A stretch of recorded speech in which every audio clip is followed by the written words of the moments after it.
I am writing this under an appreciable mental strain, since by tonight I shall be no more penniless, and at the end of my supply of the drug which alone makes life endurable. I can bear the torture no longer, and shall cast myself from this garret window into the squalid street below. Do not think from my slavery to morphine that I am a weakling or a degenerate. When you have read these hastily scrawled pages you may guess, though never fully realize, why it is that I must have forgetfulness or death. It was in one of the most open and least frequented parts of the broad Pacific that the packet of which I was supercargo fell a victim to the German sea raider. The Great War was then at its very beginning, and the ocean forces of the Hun had not completely sunk to their later degradation, so that our vessel was made a legitimate prize, whilst we of her crew were treated with all the fairness and consideration due us as naval prisoners. So liberal, indeed, was the discipline of our captors, that 5 days after we were taken I managed to escape alone in a small boat with water and provisions for a good length of time. When I finally found myself adrift and free, I had but little idea of my surroundings. Never a competent navigator, I could only guess vaguely by the sun and stars that I was somewhat south of the equator. Of the longitude I knew nothing, and no island or coastline was in sight. The weather kept fair, and for uncounted days I drifted aimlessly beneath the scorching sun, waiting either for some passing ship or to be cast on the shores of some habitable land. But neither ship nor land appeared, and I began to despair in my solitude upon the heaving vastnesses of unbroken blue. The change happened whilst I slept. Its details I shall never know, for my slumber, though troubled and dream-infested, was continuous. When at last I awaked, it was to discover myself half-sucked into a slimy expanse of hellish black mire which extended about me in monotonous undulations as far as I could see, and in which my boat lay grounded some distance away.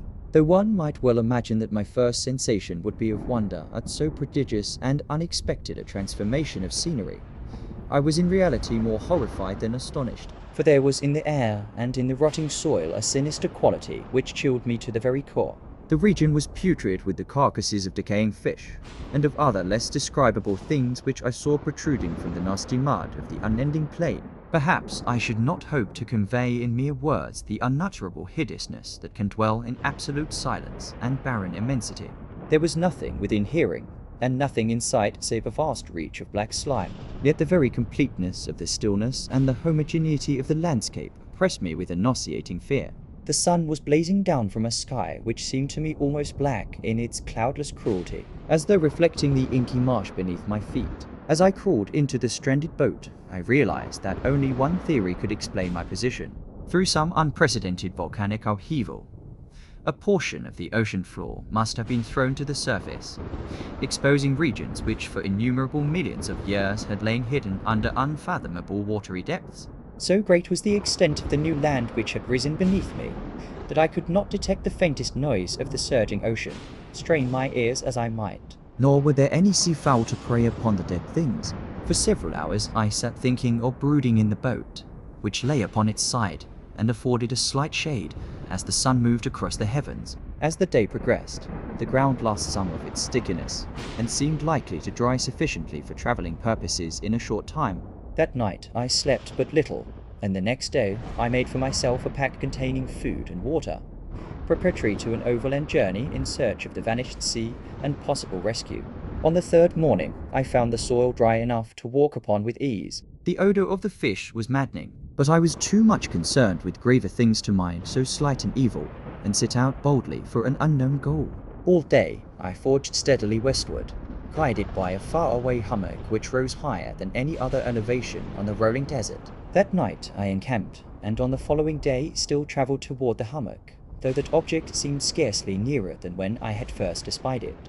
By the fourth evening I attained the base of the mound, which turned out to be much higher than it had appeared from a distance, an intervening valley setting it out in sharper relief from the general surface. Too weary to ascend, I slept in the shadow of the hill. I know not why my dreams were so wild at night, but ere the waning and fantastically gibbous moon had risen far above the eastern plain, I was awake in a cold perspiration, determined to sleep no more. Such visions as I had experienced were too much for me to endure again, and in the glow of the moon I saw how unwise I had been to travel by day. Without the glare of the parching sun, my journey would have cost me less energy. Indeed, I now felt quite able to perform the ascent which had deterred me at sunset. Picking up my pack, I started for the crest of the eminence. I have said that the unbroken monotony of the rolling plain was a source of vague horror to me, but I think my horror was greater when I gained the summit of the mound and looked down the other side into an immeasurable pit or canyon, whose black recesses the moon had not yet soared high enough to illumine. I felt myself on the edge of the world, Peering over the rim into a fathomless chaos of eternal night. through my terror and curious reminiscences of paradise lost, and of Satan's hideous climb through the unfashioned realms of darkness.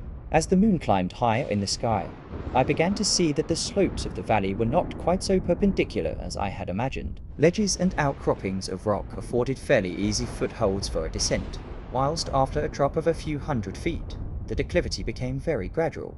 Urged on by an impulse which I cannot definitely analyze, I scrambled with difficulty down the rocks and stood on the gentler slope beneath, gazing into the Stygian deeps where no light had yet penetrated. All at once my attention was captured by a vast and singular object on the opposite slope, which rose steeply about 100 yards ahead of me. An object that gleamed whitely in the newly bestowed rays of the ascending moon. That it was merely a gigantic piece of stone, I soon assured myself, but I was conscious of a distinct impression that its contour and position were not altogether the work of nature.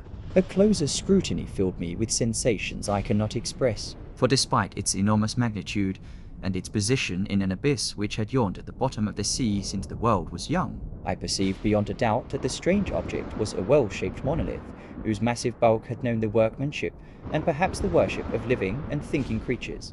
Dazed and frightened, yet not without a certain thrill of the scientist's or archaeologist's delight, I examined my surroundings more closely. The moon, now near the zenith, shone weirdly and vividly above the towering steeps that hemmed in the chasm, and revealed the fact that a far-flung body of water flowed at the bottom, winding out of sight in both directions. and almost lapping my feet as I stood on the slope. Across the chasm, the wavelets washed the base of the Cyclopean monolith, on whose surface I could now trace both inscriptions and crude sculptures. The writing was in a system of hieroglyphics unknown to me, and unlike anything I had ever seen in books. Consisting for the most part of conventionalized aquatic symbols such as fishes, eels, octopi, crustaceans, mollusks, whales, and the like. Several characters obviously represented marine things which are unknown to the modern world, but whose decomposing forms I had observed on the ocean-risen plain. It was the pictorial carving, however, that did most to hold me spellbound. Plainly visible across the intervening water on account of their enormous size were an array of bas reliefs whose subjects would have excited the envy of a dawn. I think that these things were supposed to depict men at least, a certain sort of men, though the creatures were shown disporting like fishes in the waters of some marine grotto, or paying homage at some monolithic shrine which appeared to be under the waves as well. Of their faces and forms I dare not speak in detail, for the mere remembrance makes me grow faint. grotesque beyond the imagination of a Pieri or Bulwa. They were damnably human in general outline despite webbed hands and feet, shockingly wide and flabby legs, glassy, bulging eyes, and other features less pleasant to recall. Curiously enough, they seem to have been chiseled badly out of proportion with their scenic background. For one of the creatures was shown in the act of killing a whale represented as but little larger than himself. I remarked, as I say, their grotesqueness and strange size, but in a moment decided that they were merely the imaginary gods of some primitive fishing or seafaring tribe. Some tribe whose last descendant had perished eras before the first ancestor of the Piltdown or Neanderthal man was born. Awestruck at this unexpected glimpse into a past beyond the conception of the most daring anthropologist, I stood musing whilst the moon cast queer reflections on the silent channel before me. Then suddenly I saw it. With only a slight churning to mark its rise to the surface, the thing slid into view above the dark waters. Vast, Polyphemus-like, and loathsome, it darted like a stupendous monster of nightmares to the monolith, about which it flung its gigantic scaly arms, the while it bowed its hideous head and gave vent to certain measured sounds. I think I went mad then, of my frantic ascent to the slope and cliff, and of my delirious journey back to the stranded boat. I remember little. I believe I sang a great deal, and laughed oddly when I was unable to sing. I have indistinct recollections of a great storm some time after I reached the boat, At any rate, I know that I heard peals of thunder and other tones which nature utters only in her wildest moods. When I came out of the shadows, I was in a San Francisco hospital. Brought thither by the captain of the American ship which had picked up my boat in mid-ocean. In my delirium I had said much, but found that my words had been given scant attention. Of any land upheaval in the Pacific, my rescuers knew nothing. Nor did I deem it necessary to insist upon a thing which I knew they could not believe. Once I sought out a celebrated ethnologist and amused him with peculiar questions regarding the ancient Philistine legend of Dagon, the fish god, but soon perceiving that he was hopelessly conventional, I did not press my inquiries. It is at night, especially when the moon is gibbous and waning, that I see the thing. I tried morphine, but the drug has given only transients a seize, and has drawn me into its clutches as a hopeless slave. So now I am to end it all, having written a full account for the information or the contemptuous amusement of my fellow men. Often I ask myself if it could not all have been a pure phantasm, a mere freak of fever, as I lay sun-stricken and raving in the open boat after my escape from the German man of war. This I ask myself, but ever does there come before me a hideously vivid vision in reply. I cannot think of the deep sea without shuddering at the nameless things that may at this very moment be crawling and floundering on its slimy bed, worshipping their ancient stone idols, and carving their own detestable likenesses on submarine obelisks of water-soaked granite. I dream of a day when they may rise above the billows to drag down in their reeking talons the remnants of puny, war-exhausted mankind, of a day when the land shall sink, and the dark ocean floor shall ascend amidst universal pandemonium. The end is near. I hear a noise at the door, as of some immense slippery body lumbering against it. It shall not find me. God, that hand, the window,